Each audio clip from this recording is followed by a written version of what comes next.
এনটিপিতে 5.6 litre গ্যাসের অণুর সংখ্যা কত? তো আমরা জানি যে এনটিপিতে 22.4 লিটার গ্যাসের অণুর সংখ্যা 22 লিখছি 6.022 ইন্টু 10⁻23 তাহলে এনটিপিতে আমাদের প্রশ্নে বলেছে 5.6 লিটার গ্যাসের অণুর সংখ্যা কত হয়ে যাবে?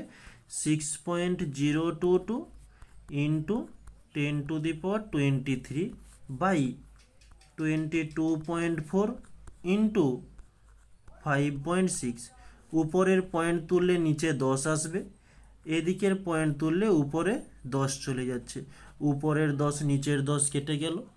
এবারে 10 কেন এলো? যে দশমিকের পরে একটি সংখ্যা ছিল, তাই একের পিঠে একটা শূন্য বসেছে।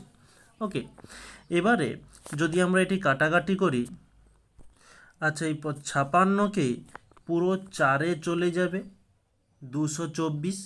তো তোমরা ভেঙে ভেঙে করো, কিছু সমস্যা নেই, তো আমি এখানে সরাসরি দিয়ে দিচ্ছি। আচ্ছা, এদিকের পয়েন্ট তুলে দিলে আমরা একের পিঠে 3টি শূন্য লিখে নেব, কারণ দশমিকের পরে 3টি সংখ্যা ছিল।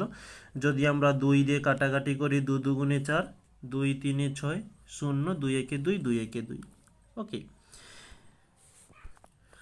তো এই 3011কে 2 দিয়ে ভাগ করলে আমরা পাবো 150 ইন্টু 10⁻23 যেটা ছিল, আর নিচে ছিল 1000।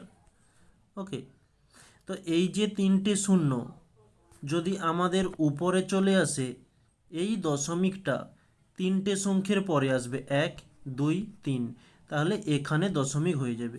ওকে, ওই জিনিসটাই আমরা পরবর্তী লাইনে করে নেব। তাহলে 1.5055 ইন্টু 10⁻23, এটি হচ্ছে আমাদের অ্যান্সার।